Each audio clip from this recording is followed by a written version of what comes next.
Well, good evening. Thank you for being here, and we thank you for your patience. We're starting just a little bit late here. Pardon? We're glad you're here, and so we'll now reconvene our regularly scheduled Board of Trustees meeting for the March 27th, 2018. Where we've just returned from executive session discussing contractual matter regarding the use of facilities, student expulsions, student appeals, student admission requests into the adult ed program, employment recommendations, releases, and in-district transfers. We'll jump right on, we'll jump right on into our agenda with item 4.1, the inspirational moment and Pledge of Allegiance. Ms. Agostini. Thank you, Mr. Chair. Tonight's inspirational moment will be provided by Catawba Trail Elementary School's principal, Ms. Denise Barth. Ms. Barth started her 35-year teaching career in Richland II at E.L. Wright Middle School. She served as principal at North Springs Elementary until she opened Catawba Trail in 2011. Last year, Ms. Barth was recognized by the South Carolina Association of School Administrators as the South Carolina Elementary School Principal of the Year, and also recognized by the NAESP National Distinguished Principal of the Year. Mrs. Barth.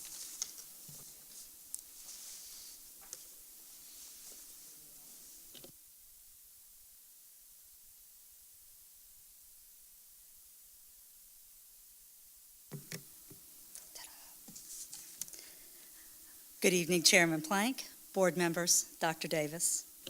Tonight I'll be sharing an activity that is inspired by our district's strategic plan and, of course, Dr. Davis's vision to fuel the flames of learning. As was shared, it really has been an honor to serve as the 2017-2018 South Carolina Elementary Principal of the Year. And in October, all of the Principals of the Year nationwide were invited to Washington. Each National Distinguished Principal was asked to bring a memento for every principal across the nation that would symbolize the unique nature of our home state or our school. And considering the incredibly rich history, the diverse geography, the range of industry, the abundant tourism in our state, how could I pick one thing that would encapsulate that wealth? But truly, after thinking, our most incredible resource, what we're known for in South Carolina, our people. It's our people. And so we know in large part our people are a result of our amazing schools and our educators. So what is strong and diverse and grows over time, just like our students, well, that's how this activity grows, and you see that display.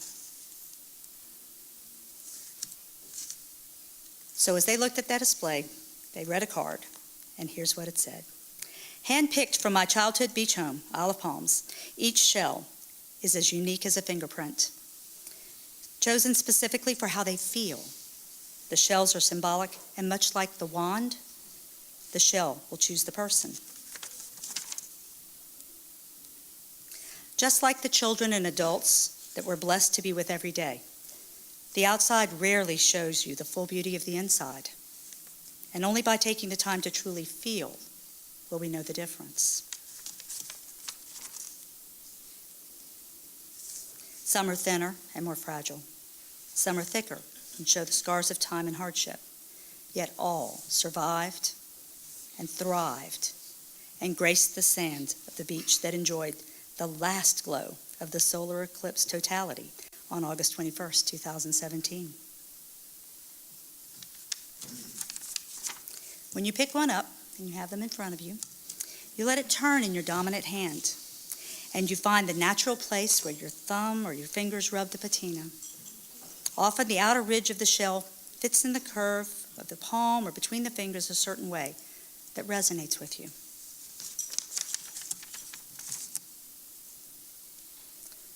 So my wish for each of you is time each day for reflection and meditation. May this serenity shell bring a measure of peace and a reminder of the beauty of being both imperfect and unique.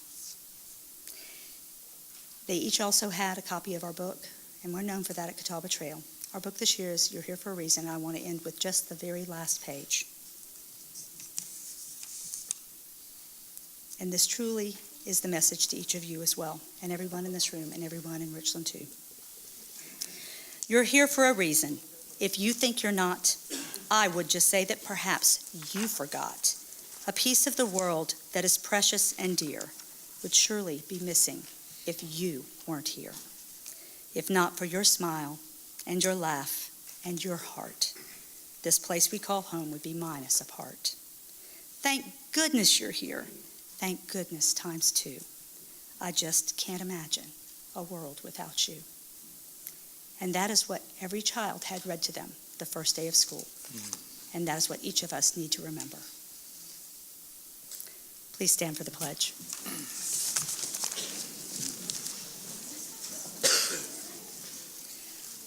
I pledge allegiance to the flag of the United States of America and to the republic for which it stands, one nation, under God, indivisible, with liberty and justice for all.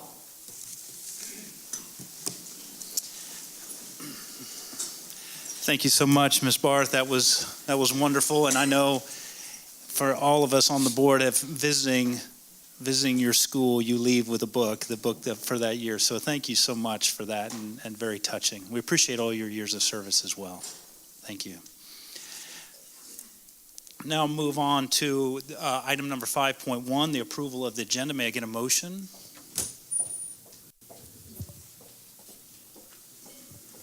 Mr. Chair, I'd like Ms. to move Agostini? that we approve the agenda.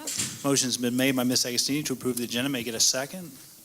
Second by Ms. Mackey. If there is no discussion, we'll take it to a vote.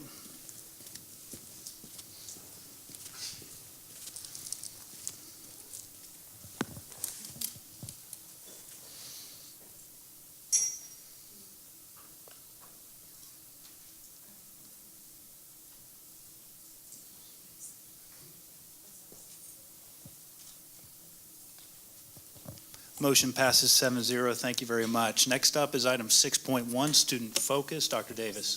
Thank you, Mr. Chair, members of the board. The Center for Inquiry is our student focus for the month of March, and Dr. Lynn Mueller, CFI lead teacher, will share information about the center's school-wide literacy initiative. Good evening, Good evening. Chairman Plank, board members, Dr. Davis. This is a really nice connection to what Denise just presented with her books, and I have to say that her books have also inspired us to do Books of the Year. So it's a lovely thing that we share together. So we have sort of an extension of that. So tonight I want to share the school-wide project that we created this year, and it's simply called Book of the Month. Harvey Allen, some of you might remember, is now a professor emeritus at USC, and he was instrumental in the creation of our partnership, the one between Richland II and USC that founded the Center for Inquiry now over 22 years ago. So last spring, in his honor, we began to establish the Harvey Allen Collection of Books. This collection is specifically designed to inspire students with stories of hope, difference, wisdom, and justice. As a faculty, we wanted to use the books themselves as a source of individual inspiration, but we also wanted to come up with a way to use the books to take action to enhance our own learning community. And so our question was, how can we use these stories to help our kids connect to each other across grades and across classrooms? So each month, a grade level team chooses a book from the collection to be the book of the month. For example, for September, our 4th and 5th grade team chose this book, If You Plant a Seed. They chose the book because it seemed like it would be a really good read aloud, appropriate for all grades, and yet it had a very strong and simplistic message.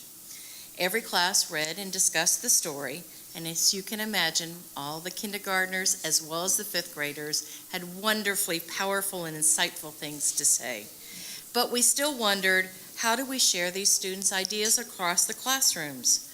We decided to use our learning celebration schedule, and in that schedule, a different class is in charge every week, from kindergarten all the way through 5th grade. So what that means is that they conduct our Monday morning school-wide meeting, they handle all of our announcements, and they pose a thought for the week.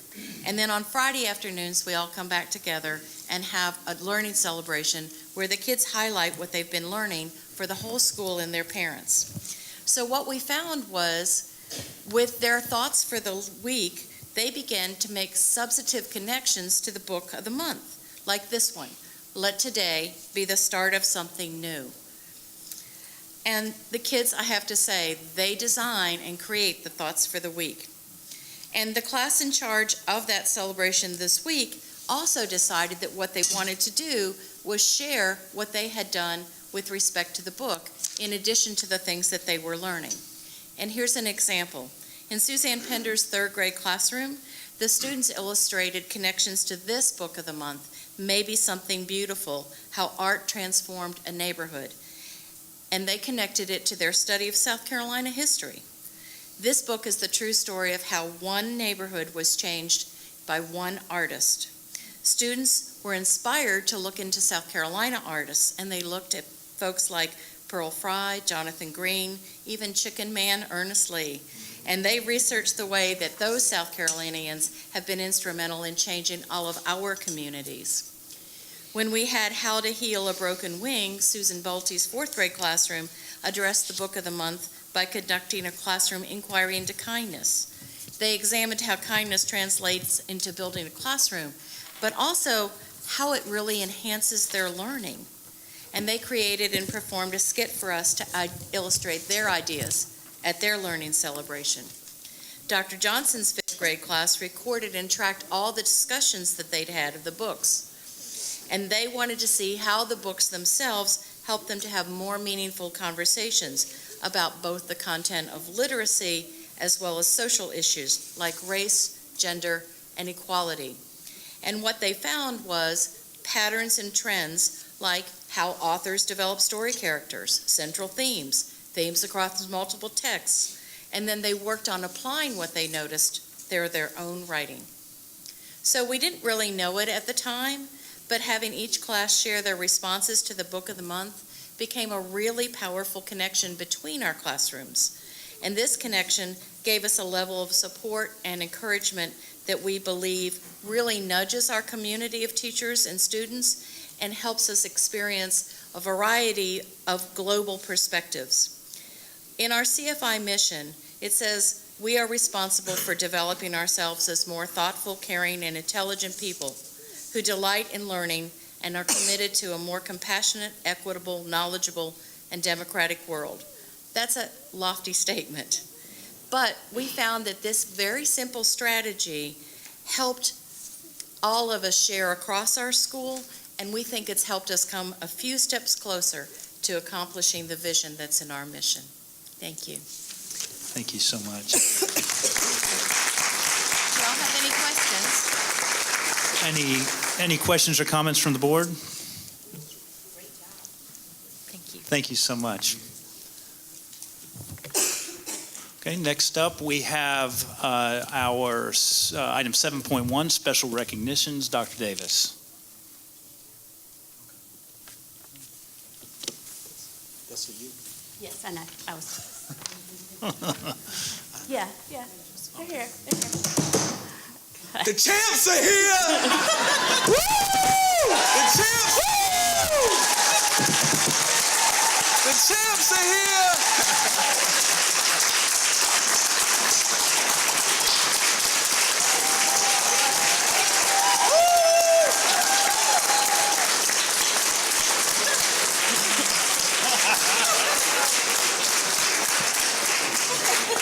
Ever since I saw the Ali movie, I've been wanting to do that. it just came to me too while I was sitting here, so I had to plan I to do could that. have used a heads up. I think Mr. Chair. that's not in my script. Mr. Chair, members of the board, our special recognitions, Ms. Libby Ruth will come forth and share our special recognitions with the board and our community tonight. Ms. Ruth? And I'm changing it up a little bit because we do have, as you can guess, two great, amazing teams. And as y'all know, if you watch these special recs, I could never win a state title in pronunciation of names. So we want to give them their time in the spotlight and let them tell us who they are and what position they held on the team. So I'm going to go up to each one and help them introduce themselves with the mic. But we're going to start with our Spring Valley champions. So if Mr. Timoni, principal, would come forward. If your athletic director, Mr. Hunter, is here, you can join me up front. And then if Coach Megan Assey and every member of the team, player, trainer, manager, please come forward.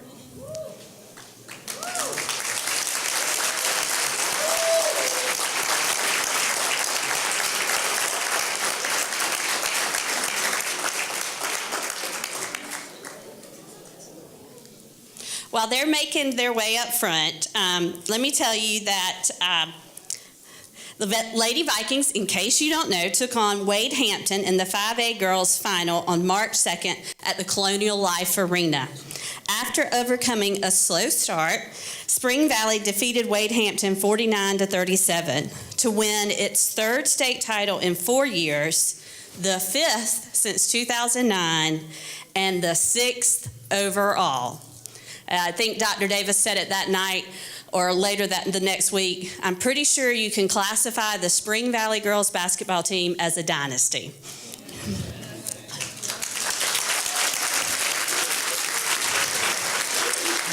This is Coach Assey, the head coach.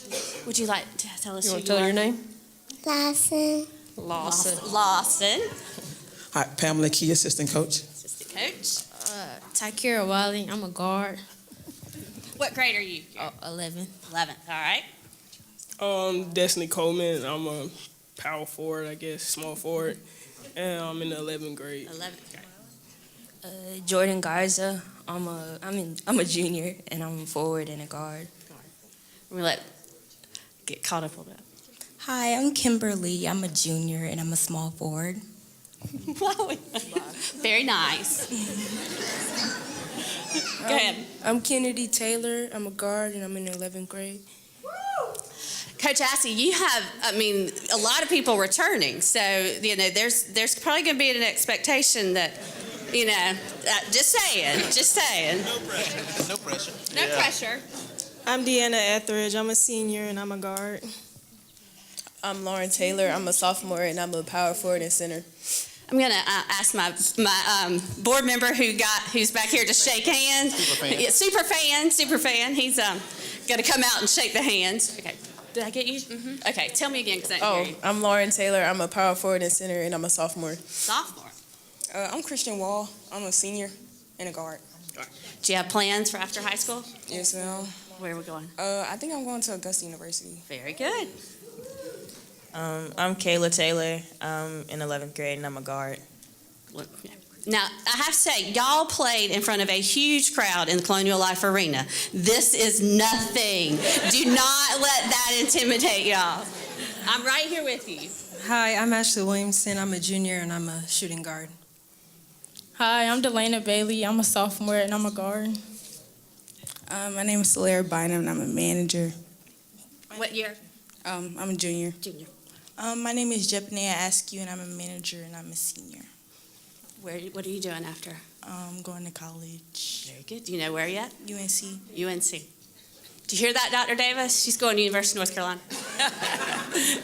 He has someone interested in that. Okay. I'm Christine Haygood, one of the assistant coaches. Assistant coach. Yes. How long have you been coaching with Spring Valley? With Spring Valley, 2 years. I'm Teresa Leggett, an assistant coach. Very good. We are going to take a group photograph out on the steps so that we can get everybody in there. We're going to do two things. So we'll let them return to their seats in just a minute when they get their certificates. But we will take one group photo of the team and then one group photo of our other team. And then I would like to get a photo of both teams together because we think that this may be one of the very first times that we've had two state basketball champions at the same time. So we want to capture that moment.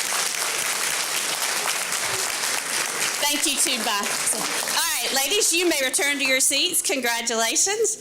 And we know who's up next. Come on up, Ridgeview.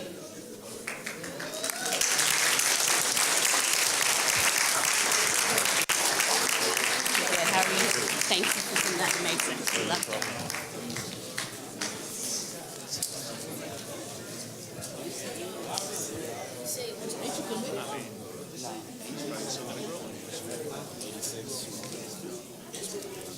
Some of y'all. Keep going down. Squeeze them in here. I don't need to be seen. All right, and Dr. Mac Foxworth, are you up here? And Coach Rose, okay, very good. Just wanted to make sure. Okay, now to Ridgeview, coached by Yerrick Stoneman. Our principal is Dr. Brenda Mac Foxworth, and athletic director is Brian Rosefeld, and we also have assistant principal David Gordon. The Blazers defeated, I believe Wilson was ranked number 1. Yes? Ranked number 1 going in there. They defeated them 74-70 to win the Class 4A championship.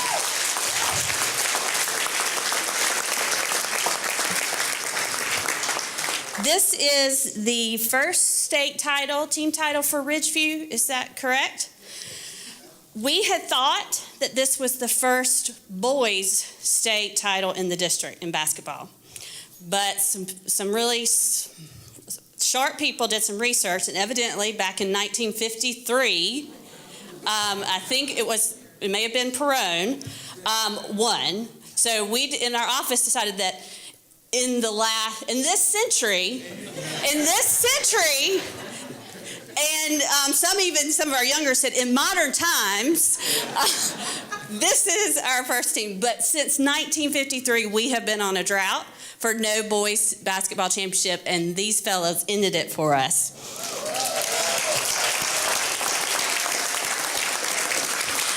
They came back from being down as much as 10 points. They kept us on the edge of our seat the whole game, I have to say.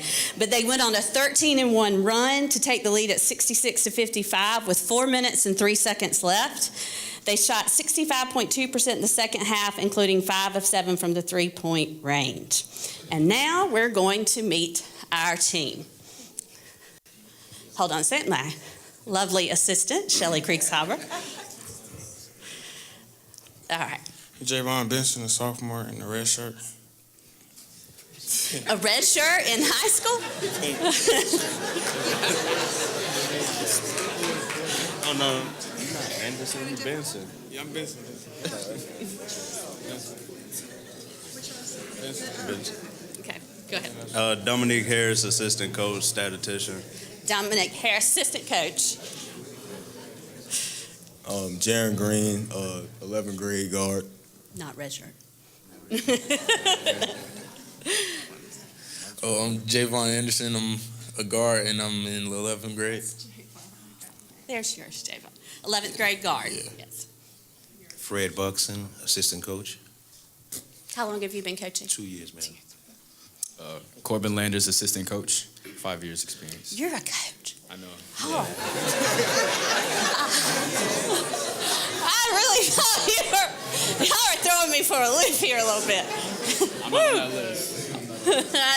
I didn't look up there. Christian Savage, assistant coach. How many years have you been coaching? 5. 5? This is my 5th year helping out at Ridgeview. What do y'all drink over there in Ridgeview? I'm going to come drink that so that I can stay young looking. Crosby James, guard, junior. Junior. Joseph McKinney, guard, junior. Tyler Rice, guard, freshman. Xavier. You're not redshirted though. No. Okay.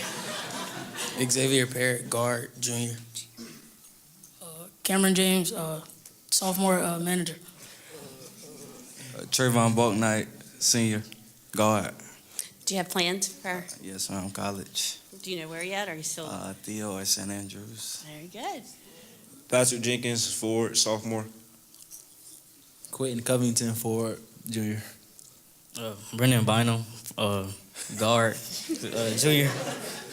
Again, y'all played in a huge arena that I think the whole town of Florence was in there. So this is nothing. Seneca McKee, guard, 11th grade. My name is Waylon Napper, guard, junior. I'm Adam McDowell, I'm the coach. How many years? 2. Malcolm Wilson, junior center. Hello, I'm Wendell Capard, assistant coach. How many years? Sorry. It's 3. 3. Derek Crawford, assistant coach. How many years? 2 years. 2 years. Jörg Stolman, head Yes, coach. head coach. How many Been years? at Ridgeview for 2 years. Very good. And these are our administrators. So, congratulations to them.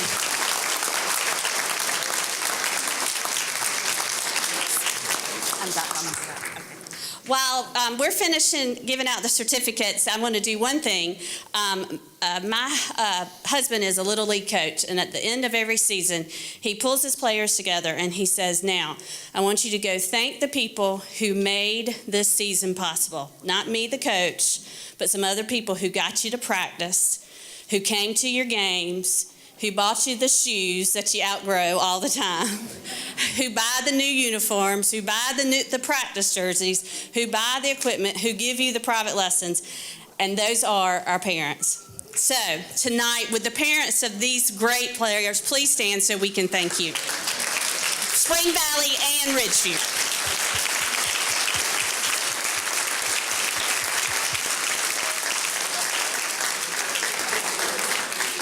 Gentlemen, I have one more award to recognize, so if y'all will go back and huddle in the corner again, we'll do that and then we'll meet y'all outside.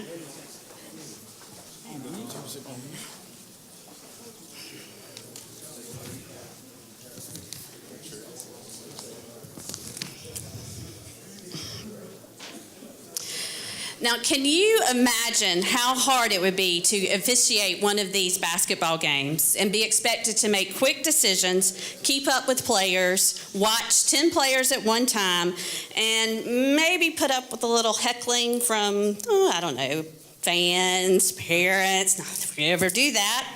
Well, we have someone in our midst who has done a great job at that, and in fact surprised all of us when we were at the Spring Valley game. Lo and behold, at halftime, they announced the official of the year, and it's our very own Stacy Franklin, principal at Killian Elementary. Stacy, please come on up.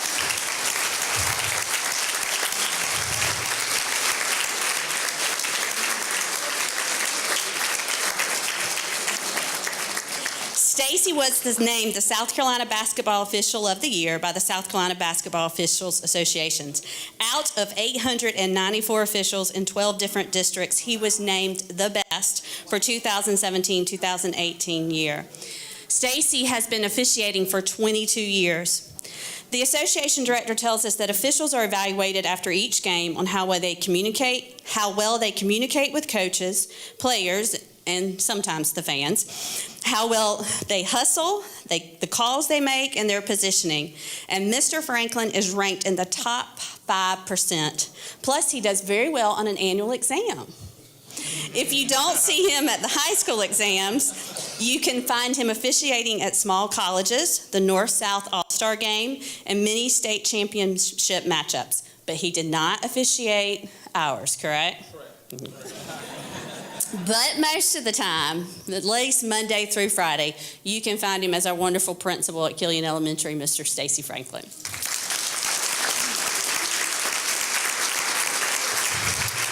Okay, if our basketball teams will exit as quietly as we can, we will go take some photos on the steps outside. Thank you, Board. Dr. Davis. Thank you. Test, test.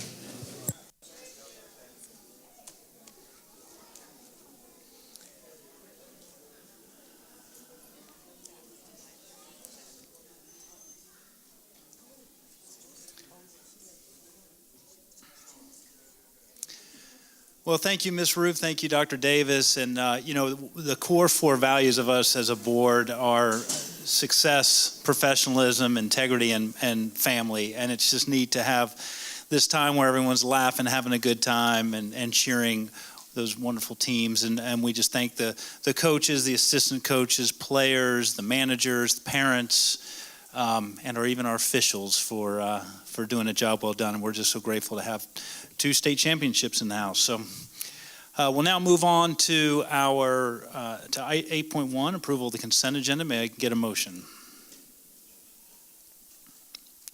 Mr. Chair, I'll make a motion that we approve the consent agenda. Motion made by Dr. Elkins Johnson for approval of the consent agenda. May I get a second? Second. Second by Ms. Mackey. Is there any discussion? Hearing none, we'll take it to a vote.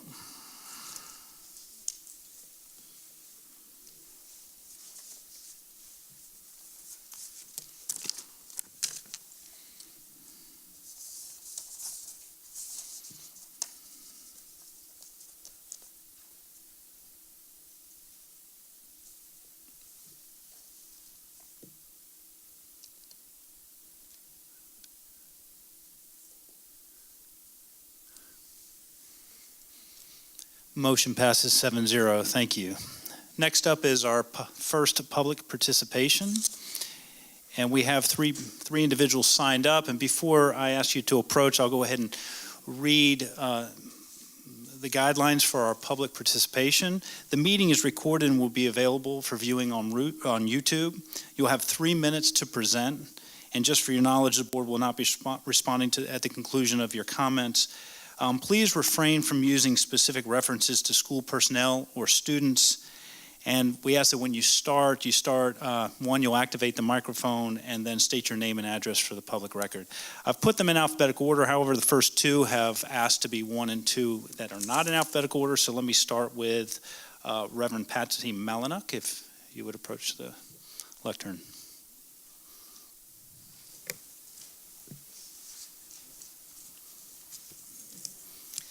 Good evening, ladies and gentlemen.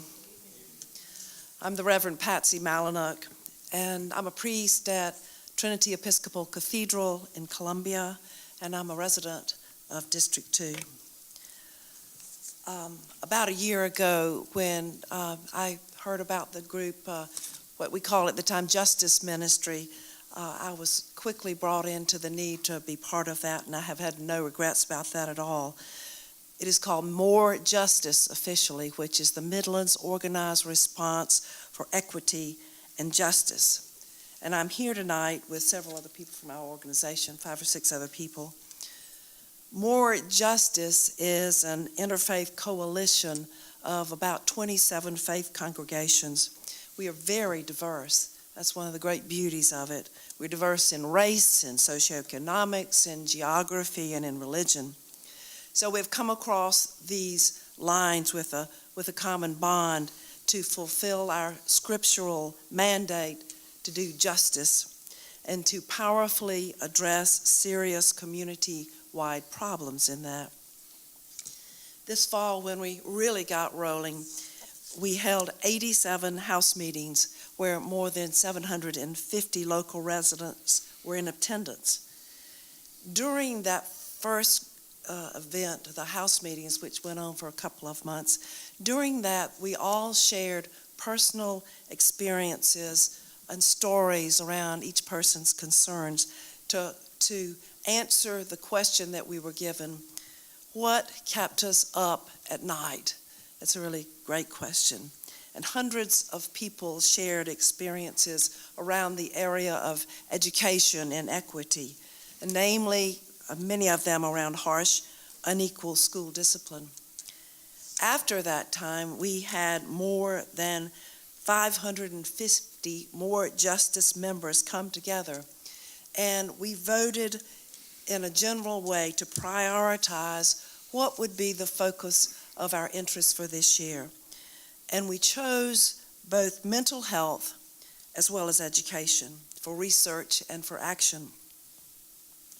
Since then, in the area of education, we have held over 20 research visits with local and national experts. We've looked at data, we've reviewed online information and studies, and unfortunately, sadly for us, our research is confirming some of the worst of our fears. We believe, as you do, I know, that our local schools can most definitely be, and sometimes are, the best in the country. And that requires, though, accountability. It requires engaging the community, sometimes in the ways that our districts had not previously identified. And it involves facing problems head on. Thank you. Thank you, Reverend Malinuk. Next up, we have Verna Green. Ms. Green, if you would state your name and address for the record. Thank you. Yes, Verna Green. I live at 7 Natchez Court, 29229. Thank you. Okay.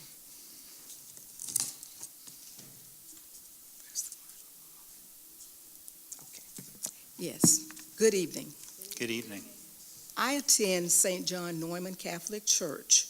I'm also a retired educator and a resident of Richland 2, and my grandchildren will attend Richland 2 Public Schools. I'm also a member of More Justice. In the Columbia area, our children are being harshly punished and criminalized for doing some of the kinds of things that children do, being forgetful, throwing temper tantrums, yelling at each other, or even getting into fistfights. We've learned that one major contributor to academic struggles is the amount of time kids are spending outside of the classroom. As a district, Richland 2 has around 28,000 students. Just this past year, there were more than 7,200 suspensions. Students of color bear the brunt of these punitive measures.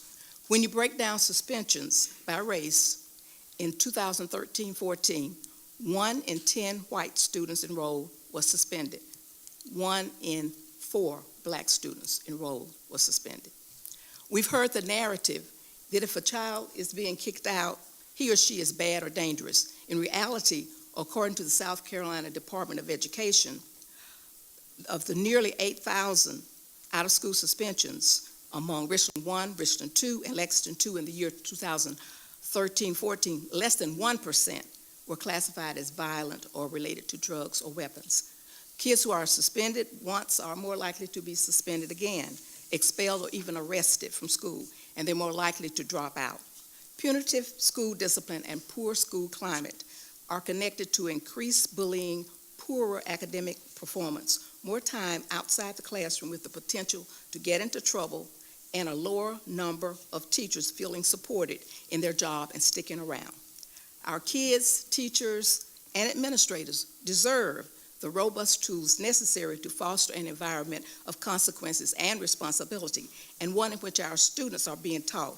Every one of our children deserves the right to excellent education, and the only way to do that is when they are inside the classroom. More than 1,500 people from our community will come together in support of that at the More Justice Nehemiah Actions Assembly on Monday, April the 23rd at 7 o'clock at Brooklyn Baptist, and we will present well-researched, proven solutions to our identified problems. It is our hope and expectation that as public servants, you would prioritize attending on April 23rd and addressing the community on their concerns. Thank you for your attention. Thank you, Ms. Green.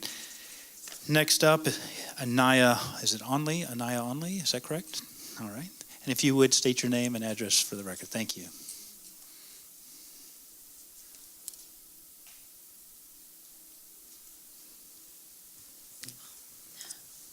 My name is Anaya Only, and I reside at 7119 Nancy Avenue, and I attend Richland Northeast High School.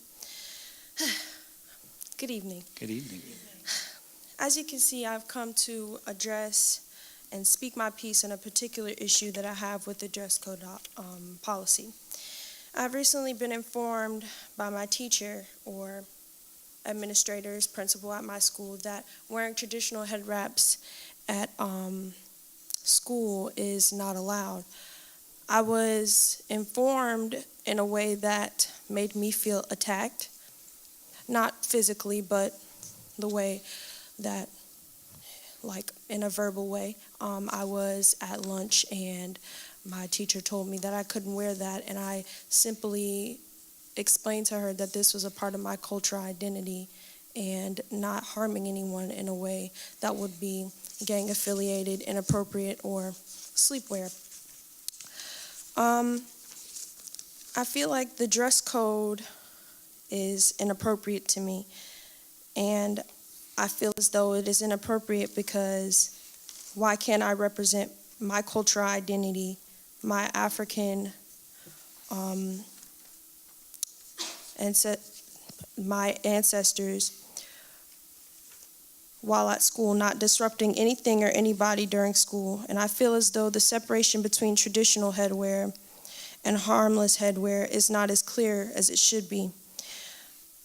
Hijabs, turbans, yarmulkes, dukus, or geles as they're called in Africa, and traditional solid color head wraps are appropriate in traditional headwear, and appropriate headwear would consist of bonnets, satin caps, and bandanas and other gang-affiliated items. What I'm requesting from you is that you consider the damage that you're doing to the cultural identity of young African-American girls or boys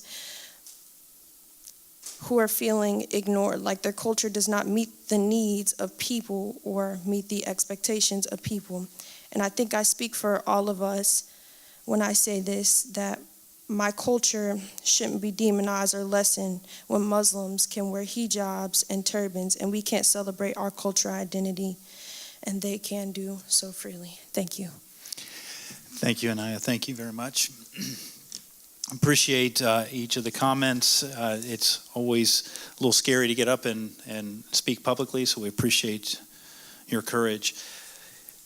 At this time, we'll now move. Well, let me ask first. We have no other individuals signed up to address the board. Is there anyone else who would like to come forward now? Okay, seeing no one, we'll move on to item 10.1, the legislative update. Ms. Mackey. Thank you, Mr. Chair. At this time, Dr. Miley will give us a brief legislative update. Aside from the Senate Finance Committee is reviewing the budget and provisos as we speak, literally as we speak. So we'll get an update from you. Just to be really brief, as you know, we talked about what the House Ways and Means did last board meeting. They basically gave very little money and no increase in the base student cost. We hope that the Senate will help school districts. They say they will. But one of the only things I wanted, and other than that, they've just been deliberating, been taking up other issues this week. But what I wanted to mention was that there has been substantial gains and movement on the exemption of the tarried teachers who were going to face a $10,000 earning cap if they came back to work after June 30th, 2018. It looks like the Senate Finance Committee, Special Committee, led by Senator Shaheen, has adopted and is moving forward, and everybody is fairly hopeful, although nothing's guaranteed, that they may provide an exemption for teachers and educators to continue to work if they had tarried prior to, I believe it's October 2017. So we're optimistic there. It doesn't solve the teacher shortage, but it will help address some of the teacher shortages. Other than that, that's all I wanted to report tonight. Any questions? Any questions or comments for Dr. Miley? Ms. Mackey? Thank you, Dr. Miley. Just one thing I wanted to say on behalf of the South Carolina State School Board Association. The School Board Association of the state upholds a body of beliefs and legislative priorities that they adopt, and it helps them when they're advocating for educational issues to know what their beliefs and legislative priorities are. And we know, we've gotten updates as a school board body, that it's time to submit legislative, beliefs or recommendations or suggestions if you have any. I'm just stating for the record publicly that we represent the district, so if anybody has any concerns with regard to legislative priorities that we as a school board on the state level advocate for, or you want to see added or amended, please feel free to contact us with regard to the same. But thank you, Dr. Miley. Thank you. Thank you, Dr. Miley, for that report, and thank you, Ms. Mackey, for the legislative update. This time, we'll move on to item 11. We'll start with 11.1, employment recommendations. We had no per policy recommendations, so we'll move on to 11.2, student admission request into the adult ed program. May I get a motion? Mr. Chair, Ms. Agostini. I would like to move that we approve the student admission request into the district adult education program. Okay. Motion's been made by Ms. Agostini as stated. May I get a second? Second by Dr. Elkins Johnson. Any questions? Any comments? Hearing none, we'll vote.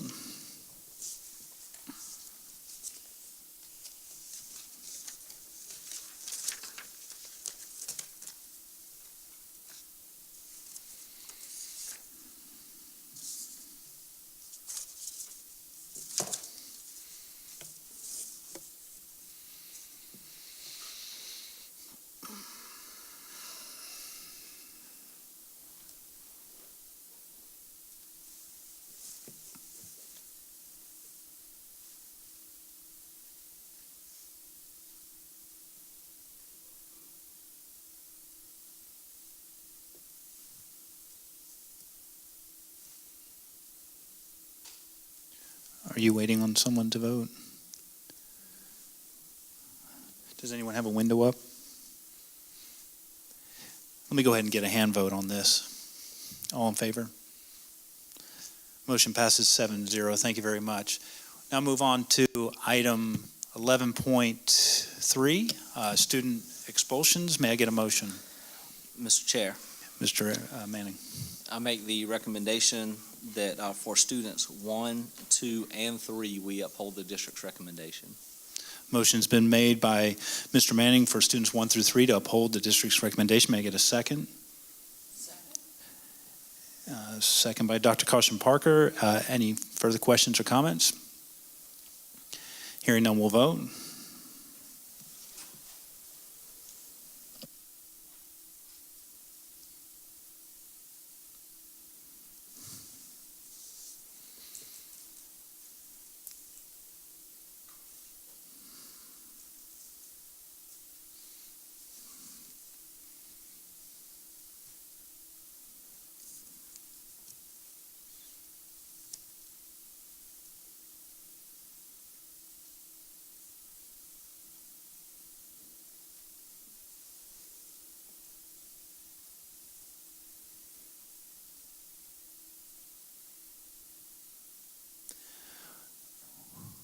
While we're working on that technical issue, let's go ahead and may I get a hand vote for those in favor by raising your hand? Motion passes 7-0. Thank you very much. Next up is item 11.4, student appeals. May I get a motion? Mr. Chair, Mr. Manning? I make the recommendations that for student 1, 2, 3, and 4, we deny the appeal. Please pull students number 5 and number 6. Students number 7 and 8 deny the appeal. Students number 9 and 10, Blythewood Academy.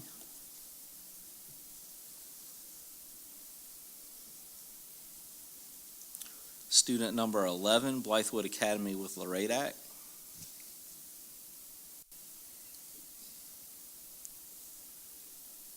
Okay, and then students number 12 and 13 deny the appeal. Motion's made by Mr. Manning. May I get a second? Second by Dr. Caution Parker. Is there any discussion? Hearing none, we'll now take those to a vote.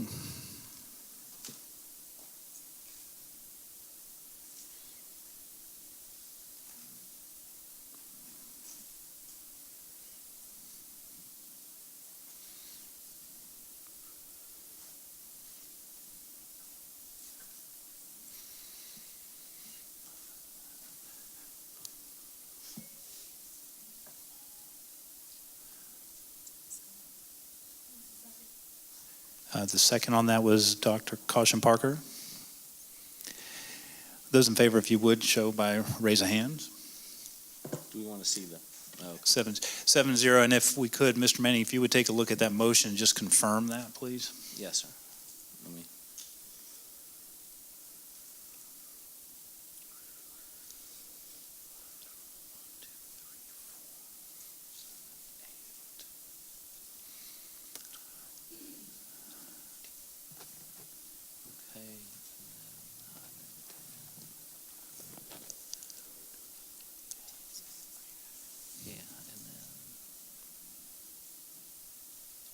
I'm sorry, it says 1 to 13 up there. Is that that's just saying we have 13 total students? You see that where in the middle? Okay, so you're seeing it deleted?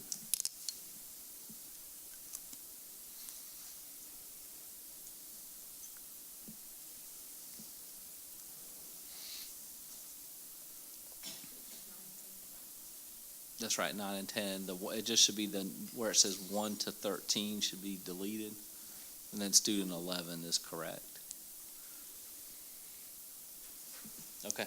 Okay, so the motion to deny the appeal and uphold the administration's recommendation and expel students 1, 2, 3, and 4, 7, 8, 12, and 13, and to recommend students 9 and 10 to Blythewood Academy, and to recommend student 11 to Blythewood Academy with Loredak has been made by, motion made by Mr. Manning, and it was seconded by Cheryl Caution Parker and approved 7-0. Thank you very much. Okay. Mr. Manning? Yes, sir. Mr. Chair, on student number 5, I recommend that we deny the appeal. Motion's been made for student number 5 to deny the appeal. May I get a second? Second by Ms. Agostini. Any discussion? Hearing none, we'll vote.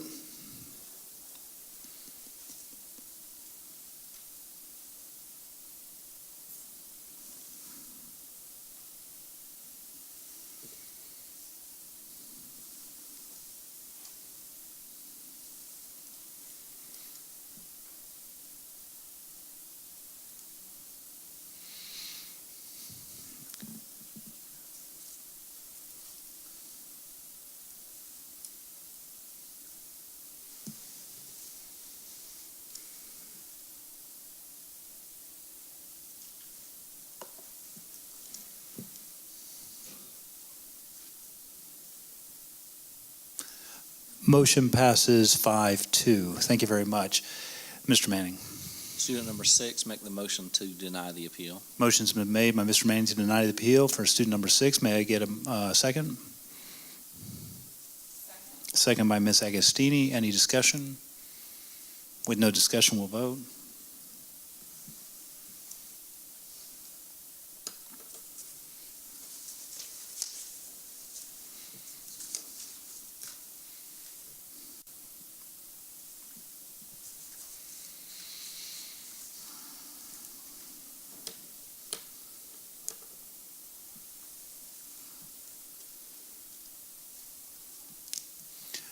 Motion passes 6-1. Thank you very much. Next up is item 12.1 under old business action requested, approval policy revisions DN. Dr. Davis. Thank you, Mr. Chair. Mr. Chair, members of the board, we're bringing to you for recommended action to approve the proposed recommendations to policy DN, school property dispositions. We have Dr. Miley coming before us. If there are any questions. Any questions or comments? At this point, I'll now entertain a motion to approve policy revision D. David and Nancy.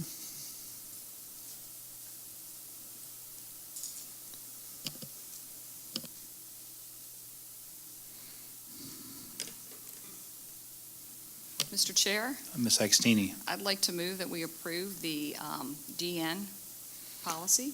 Motion's been made by Ms. Agostini to approve policy revision DN. May I get a second?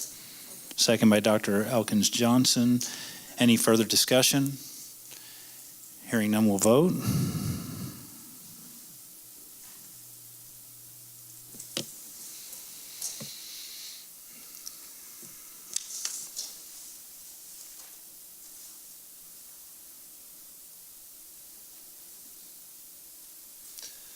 Motion passes 7-0. Thank you very much. Next up, thank you, Dr. Miley.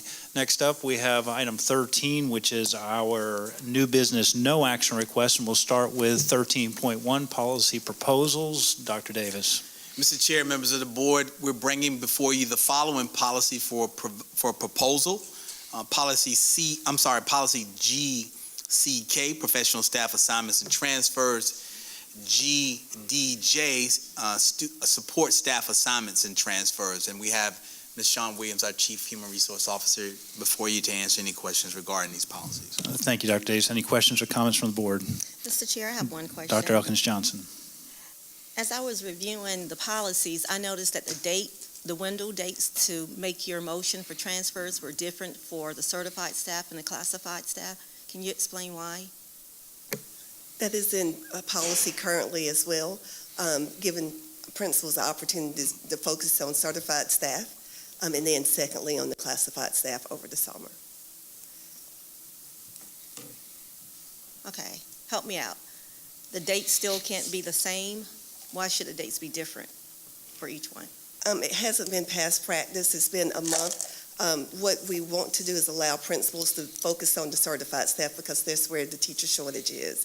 And knowing that that's the area of shortage, we want them to solely be focused on that. What our study has shown us is that if we hire classified people in advance, they tend to find other jobs and may decline by the time we hire them in August. Okay, I understand that piece, but I guess I wasn't clear on the transfers. The transfer date for classified staff is also different than the certified date. Yes. Yes, ma'am. It gives us the opportunity in HR to focus solely on certified for one period at a time and then transition to the classified period of time. Yes, ma'am. That is currently the way it is now. We have one month and then the next one the following month versus running them parallel. Okay. And that has proven to work well? Yes, ma'am. Okay. Yes, ma'am. Thank you. Thank you, Dr. Elkins-Johnson. Any other questions? Ms. Agostini? Mr. Chair, this was explained to me, but I'd like for you to explain it to the public. On policy GCK, just the switch of dates, the last paragraph, on or before August 15th, the superintendent or principal or his designee will notify the teacher of his tentative assignment for this coming school year. And my concern was our school year starts August 13th. But the reason for the change is? In Section 5925-410, it states, and this is mandated by the state of South Carolina, teachers to be notified of assignment by August 15th. Yes, ma'am. Thank you, Ms. Agostini. Any other questions? Mr. Shad. That just means that they have to be notified by that date. Clearly, they can be notified well before that time, correct? Yes, sir. And more likely than not, they'll already be in place, getting their rooms ready and everything for the upcoming year. Yes, sir. Thank you. Thank you, Mr. Shad. Any further questions? Thank you so much. Appreciate that. Next up, we have 13.2, update for the budget. Dr. Davis. Thank you, Mr. Chair, members of the board. To provide an update for our budget, we have Dr. Miley coming before you. Dr. Miley. Thank you. This will be brief also. We still, as I mentioned earlier, there hadn't been a whole lot of movement from Senate Finance in terms of the budget. We are still waiting for State Department of Education numbers on 135-day estimates. I'm going to be bringing you a revised timeline because we're just not on pace with our normal progress through the budget cycle, primarily due to the slow movement at the State House. So we will probably be very busy that last 30 or 45 days. But right now, I have very little new information to give you other than what the House did and what we hope and expect from the Senate, excuse me. I'd be glad to answer any questions. Any questions for Dr. Miley? Mr. Chair. Mr. Shad. Dr. Miley, how much money per pupil are we supposed to get that state? Well, right now, state law? Last year we were supposed to get $2,425 per weighted pupil unit. We actually got cut $20. Well, we got cut twice, $10 each. So actually, starting in about November, we were down to $24.15. What we've got out of the Ways and Means was they allocated $33 million to restore that $20 back to what we were supposed to have gotten this current fiscal year. So right now, the base student cost is exactly what it was last July 1, 2017, $2,425.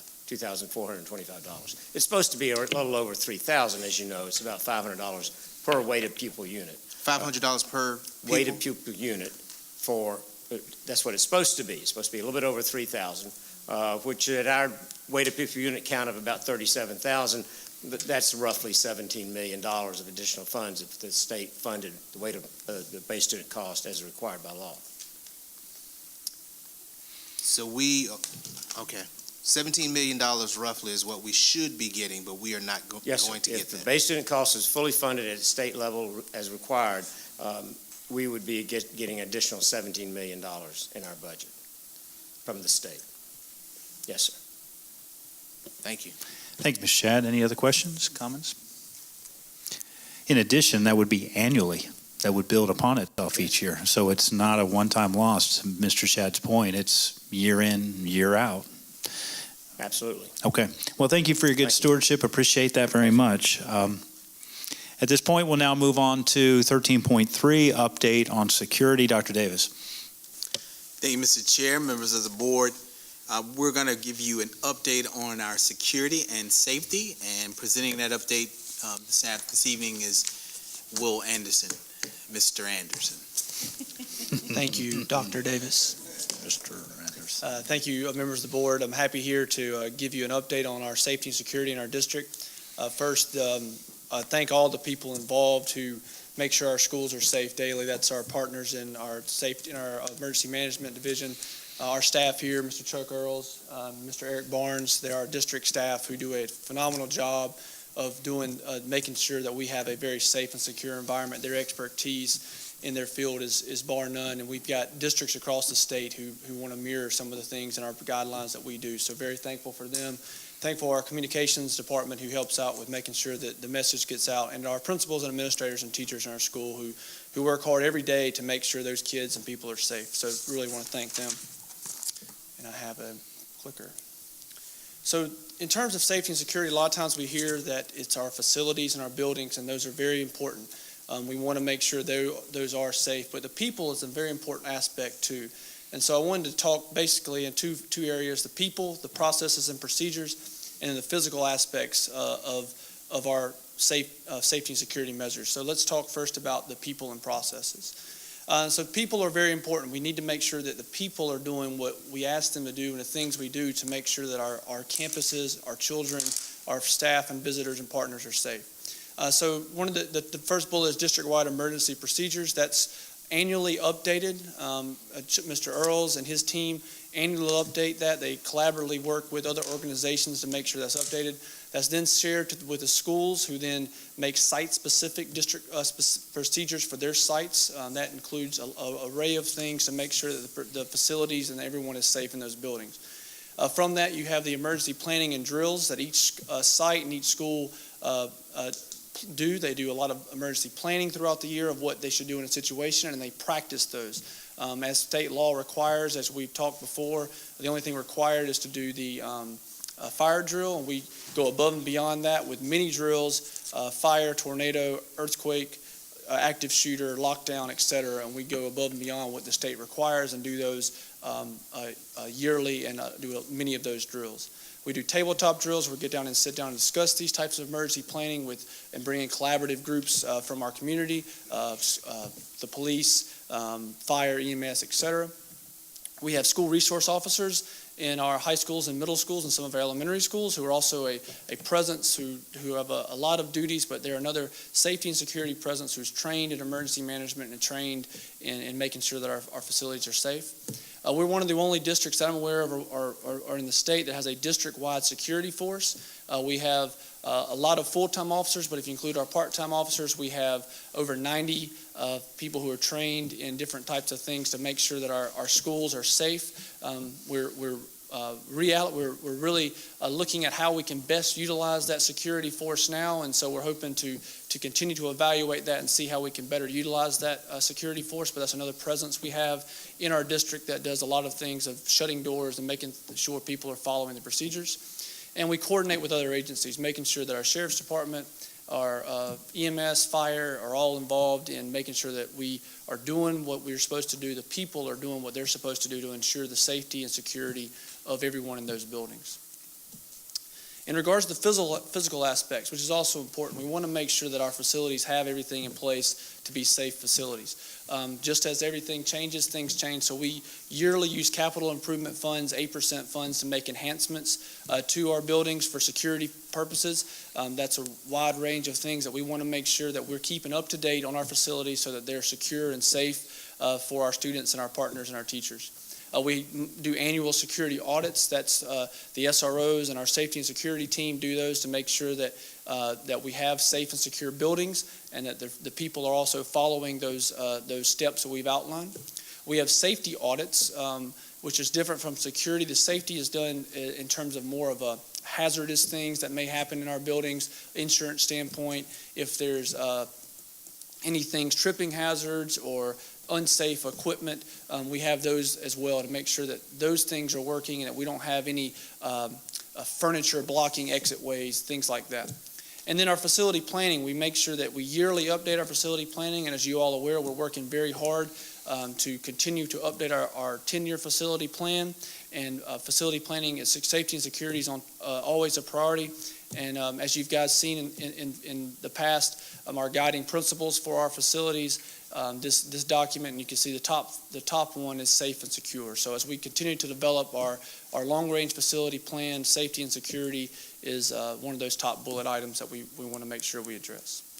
With that, thank you again, and I'll answer, or Mr. Earls, if I can't answer any questions. Thank you, Mr. Anderson. Any questions or comments from the board? Mr. Shad? Mr. Chair, thank you. Mr. Anderson, I always wanted to say that. You talk about people. We have school resource officers in every high school and every middle school. Is that correct? That's correct. 2 in each high school, 1 in each middle school, and 5 in elementary schools. And we also have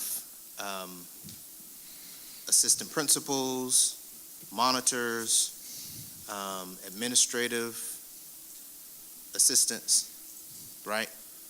Oh, yes. Mhm. We also have teachers who look out for their own class when the students are there and they're out in the hallways during the change of classes in high school and middle school, correct? Yes, sir. In the community, we also have, I feel, the Richland County Sheriff's Department always driving up and down the road around our schools. All the time, correct? Yes, sir. So if an incident were to occur with school resource officers at the high schools and the middle schools, 2 at the high schools, and the police presence just in the area, are you confident that if an incident occurred, we would have folks there already inside and some folks on the outside getting in there as quickly as possible? Yes, sir. I'm confident that our partnerships and with what we have in place, we do the very best we could to make sure that that facility and our students are safe. And that, I'm sorry, that also includes our 90 security officers that we have all throughout, correct? Correct. We have a plan in place to address any emergency or situation that comes. People are trained to know where they're supposed to go and what they're supposed to do. Yes, sir. And you don't have to respond to this, but since you are confident, I don't think we need, Mr. Chair, any teachers being armed and guarding our students, because that's not their job. Thank you. Thank you, Mr. Shad. Any other questions, comments? Question. Dr. Elkins Johnson, and then we'll jump over to you, Ms. Mackey.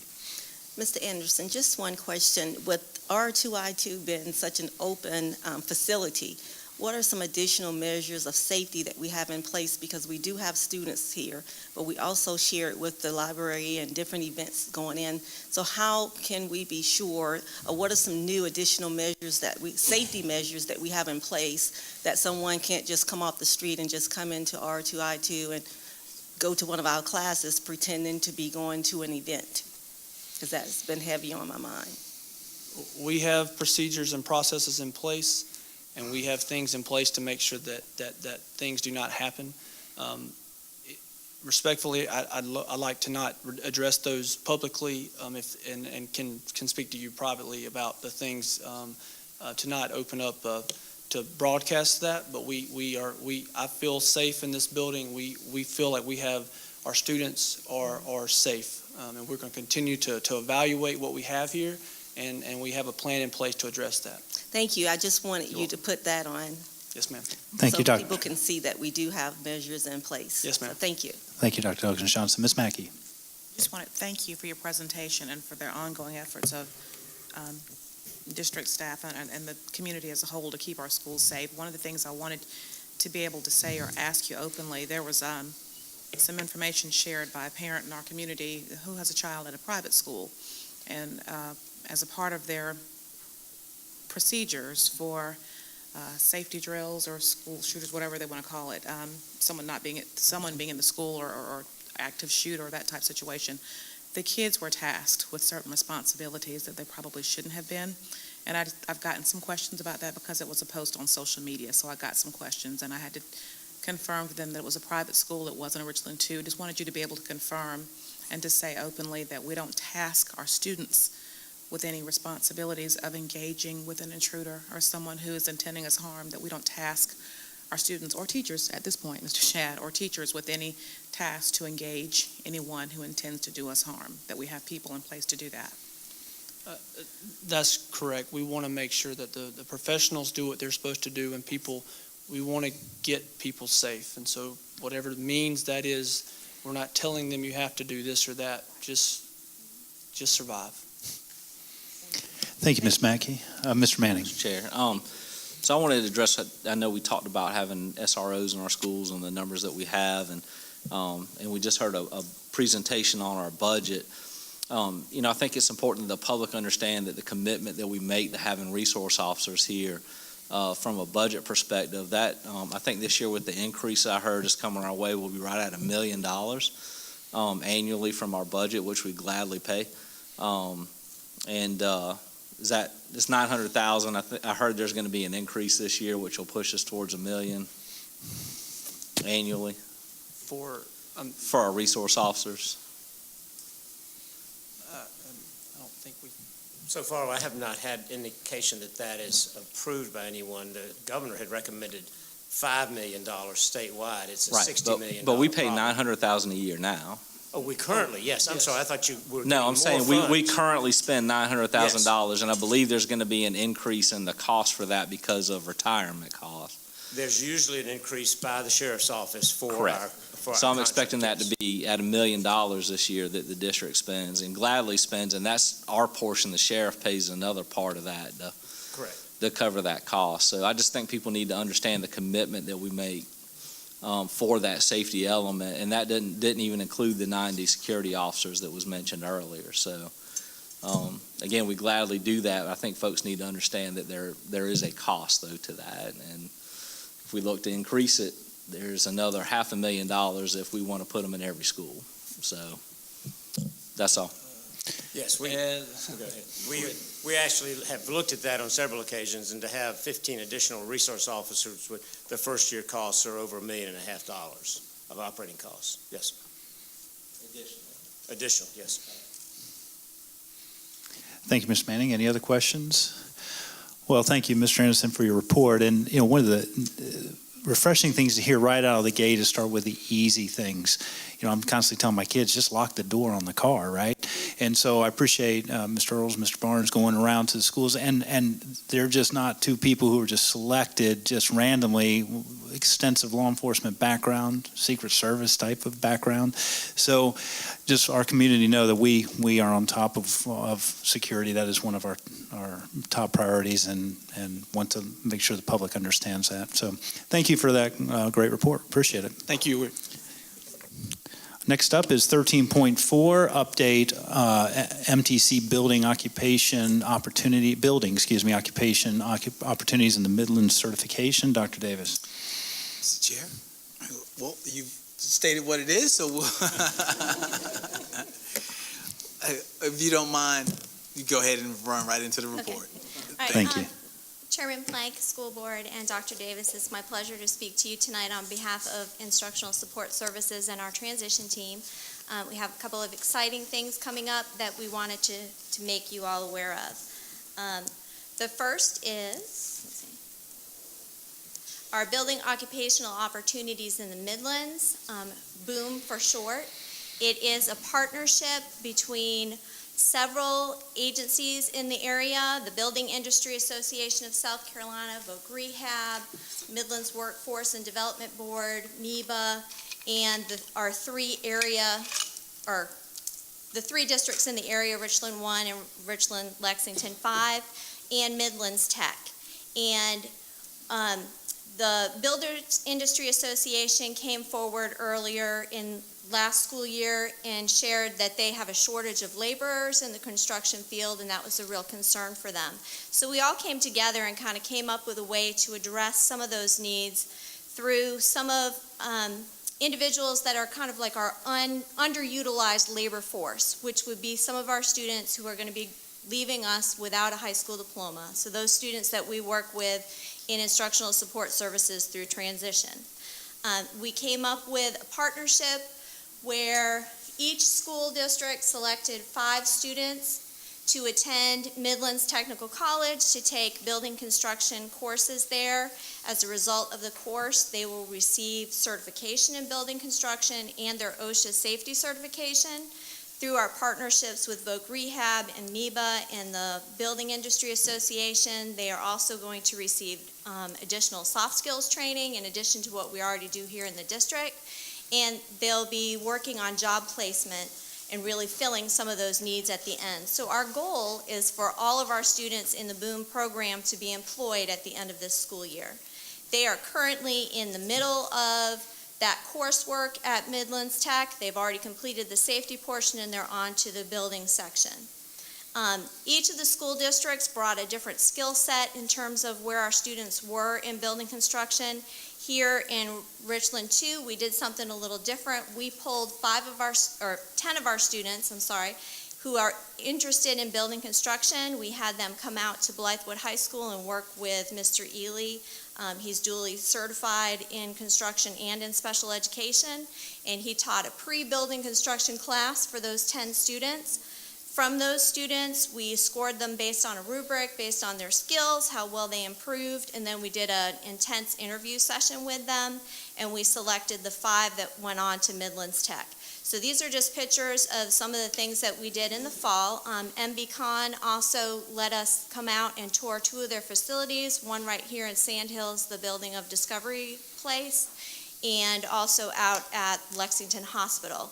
And that's one of our students. They actually got to do some of the masonry and install some of the bricks. I don't know if they took them out after we left or not, but it was a pretty cool experience. All right, and at Midlands Tech, this is just some pictures of them there doing some of the work that I don't know why they're all coming separate, I apologize for that. But some of the things that they're doing there, they started with a quick birdhouse building activity just to get, used to using the tools at Midlands Tech. And they are now currently working together. Each school district is building their own little mini house kind of shack thing to learn how to do the flooring, the framing, the roofing, installing windows, and all of that. So they will be finishing that class, and they will have their graduation on May 18th. And we hope right around that time, we'll also hear good news about employment as well. We did have a couple of other initiatives that I just wanted to touch base with you about because they're pretty fantastic. Richland 2 was selected to be one of 2 pilot sites, specifically our 18 to 21 program at Spring Valley and Discover Academy here at R2I2, to serve as a pilot for the Employment First initiative for the state. Just in a quick nutshell, Employment First just means that employment is should be the first choice for all students. So specifically what that means for individuals with disabilities means that their first choice is competitive, meaning paid at least minimum wage or higher, 20 hours a week minimum, integrated with individuals that do not have disabilities. So fully integrated competitive employment. And we were selected in Richland 2 because we have a strong relationship with outside agencies already, and that's a major part of this initiative. We also received this year a grant through ARC of the Midlands to open a project search site, and we have plans to open in the fall of next school year. Fingers crossed, there's a lot of work to be done on that, but that is pretty much a full immersion final year of school for students. The students report to a business site. There's a project search instructor from Richland 2 on site. They do soft skills training classes, and then they are fully immersed through internships in the business partner site throughout the year. It's a 1-year program, again, with the goal of the students to be fully employed by the end of the year, either at the partnering business site or in another business in the community. All right, and the last thing I just wanted to give you a little plug for is we were going to have our very first Richland 2 Job Olympics, and the quickest way to kind of explain that would be think Special Olympics, but for job skills. So our students will actually be coming here and will be in the conference center upstairs on April 25th in the morning, and the students will be competing in 13 different job events in different categories, such as hospitality, clerical, distribution, and retail. So if you are in the area and you want to come and see what that's all about, then let the students show off some of their outstanding skills for you. We'd appreciate you being there, and if anybody wanted to volunteer to judge, that would be even better. Just let me know. And if you have any questions? Thank you so much. Any questions or comments from the board? Ms. Mackey, excuse me. Yeah, thank you for the presentation. It's always good to hear about opportunities to train students in marketable skills. You mentioned the pilot program, I think, you mentioned the program having 5 students from each district, Correct. which would equate to what, 1 student per high school? Is there an application process, or how do you select the students, just so that students who are interested can know how to get involved? The way that, I can't speak to the way the other districts did it, but here we had 10 students from all high schools, we selected 10 students who were interested in building construction careers, either identified in their IEPs or through transition assessments that we had done with them.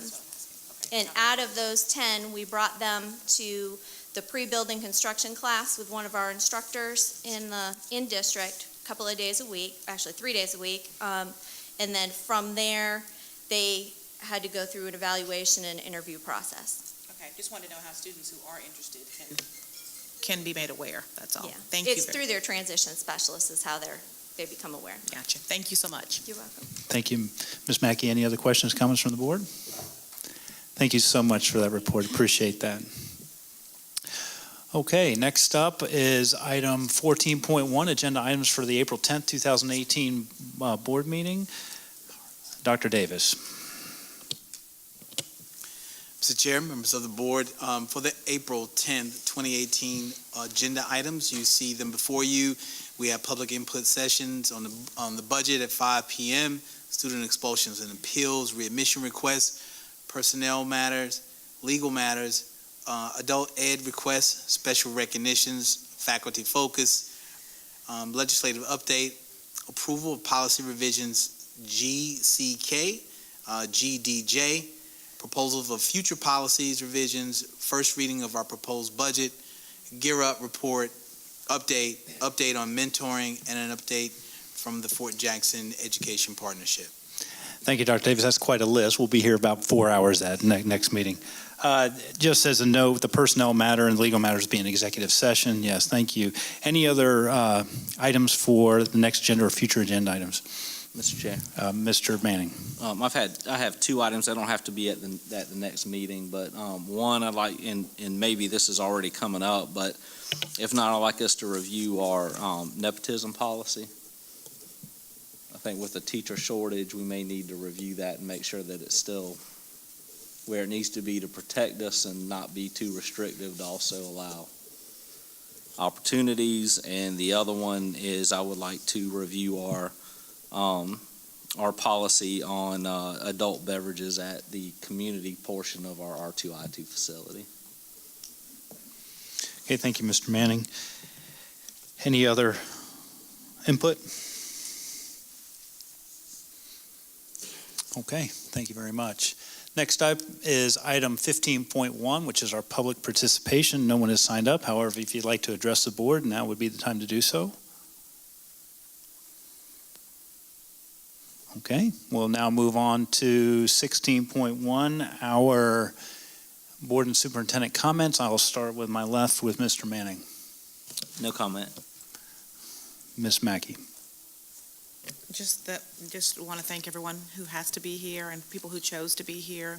We appreciate those who come and work together as a community and take the time to come and share your thoughts and your comments with us tonight. Bless you. Thank you, Ms. Mackey. Dr. Elkins Johnson. Just thank you to all of those who presented this evening. Also, thank you to those who did the public participation. We really appreciate you giving us feedback. We hear you, and you'll get feedback later, so thank you. And to the young lady, thank you for being brave and for speaking out. That speaks volumes. That's a leadership skill to have as well. And also to the principals, thank you for being here all day and coming to present to us. And Mrs. Barth, thank you for my book. I was waiting for one. I have not received one all year, so thank you, thank you, thank you.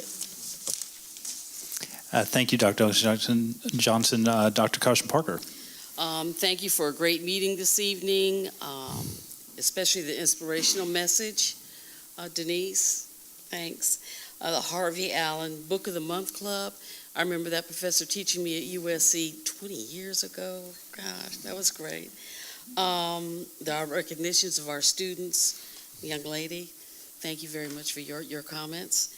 And Midlands Tech, That's just such a great partnership that we have with Midlands Tech, and it just does my heart good to see how well it's going. Thank you, everybody. Thank you, Dr. Caution Parker. Ms. Shad. Thank you. And the very last page of the book that I just got, Ms. Barth, is, and this is for everyone, you are loved. Thank you, Ms. Shad. Ms. Agostini. We're on a roll here, but no, I wanted to say congratulations again to the basketball teams on their state championships. Thank you all and our community members who came out to speak in the public participation. I really appreciate you all taking advantage of that opportunity and sounding your voices. And then thank you, Mrs. Barth, for your inspirational moment and for the Serenity Shells. I've held on tight to mine the past couple of months. Thank you. Thank you, Ms. Agostini. Dr. Davis. Thank you, Mr. Plank, members of the board. Last week, I had the pleasure of visiting the classrooms of several premier teachers to let them in on a little secret. Mary Catherine Burbank at the Catawba Trails Elementary School, Lisa Rayner of Pontiac Elementary, Lachey Williams of Conda Elementary, Jill Lee of Blythewood Middle, and Sue Weems of Blythewood High School all learned that they are finalists for the 2018-2019 Richland II District Teacher of the Year. The winner will be announced on May 10th at the Teacher of the Year banquet. At the event, we honor our outgoing 2017-2018 District Teacher of the Year. And it seems just like it was yesterday that we were recognizing that premier group of teachers back in September. There's more good news coming our way for Magnet Schools of America. 4 more Richland II schools have earned national certification. The Academy for Civic Engagement, also known as ACE, at Lonnie B. Nelson Elementary, and the Center for Knowledge and the Center for Knowledge North, along with Kelly Mill Middle, were named National Demonstration Schools. These schools will serve as innovation laboratories for other schools to learn best practices in theme-based education. Along with those schools, Dent Middle School was named as a National Certified Magnet School. Dent is the home of the Learning Collaborative, also known as TLC, as well as the Fine Arts and Media Enrichment Magnet, known as FAME, and 2 academies are single-gender magnets. Richland II now has 10 nationally certified magnet programs. Congratulations to Dr. Suber, principal of Richland Northeast High School, on receiving 2 top honors. The South Carolina Association of Student Councils named her Administrator of the Year, and she was named by Dr. Kay Phillips Administrator of the Year by the Southern Interscholastic Press Association. And just as a recap, Mr. Chair, just wanted to share some information as well with our Richland II partners and families. One of the things that we take very seriously in our district is to make sure that we have equity in all that we do. That includes in the resources that we share with our 41 school sites, along with making sure that we have equity in our practices. And so we review our practices yearly, but we review them continuously out throughout the year to make adjustments where adjustments may be needed. It was shared that we've had a certain number of suspensions and expulsions over the course of several years, and Richland II has been aware of the expulsion numbers, particularly as it pertains to minority students and a disproportionate number of students that have been expelled or suspended from school over the last few years, and have been diligently working on processes and procedures to address that. In 2014-2015, we had a total of 58 expulsions in our school district. That number has decreased since that time in the 2016-2017 school year as well. The number of disciplinary infractions over that time, in 2014-2015, we had 39,000 disciplinary infractions in our school. With 41, like I said, we have 41 schools. There's 180 days per school. There's 28,000 students. There are multiple incidents and times that infractions could occur. But that number has also decreased. In the 2016-2017 data, that number has gone from 39 disciplinary infractions to a total of 39,000 to a total of 27,000 disciplinary infractions. So almost a decrease of 12,000 while the district continues to grow. So the disciplinary infractions are decreasing although our student population is growing. In the 2012-2013 school year, we had a total of 134 student expulsions. By the 2016-2017 school year, that number then dropped down to 52 total expulsions from schools. So it shows an effort on not only on our administrative parts, our parents' parts, our student part, but also on our board's part to look at student expulsions very seriously. Because one of the most difficult decisions that any school or any educator must make, and I've made this point before, is to separate a student from his or her education. And so we take that very seriously in our district, and we give it the thoroughness that it deserves in making those tough decisions. But I wanted to be on the record to share that the district is aware and has been making efforts to reduce those numbers, and the evidence supports itself based on the data on the number of expulsions that we have and suspensions we've had since 2012, 2013. Thank you. Thank you, Dr. Davis. You know, there's beauty and then there's a challenge in being last. Most everything has been said. But do thank you, Dr. Davis, for bringing us current on the disciplinary numbers. And speaking of beauty, thank you, Denise, for the reminder that we are all here for a reason. So thank you. At this time, we'll move on to 17.1, which is our executive session 2. We were able to complete our executive work in session 1, and so we'll move on to 18.1. And without objection, I will now adjourn our meeting. Thank you.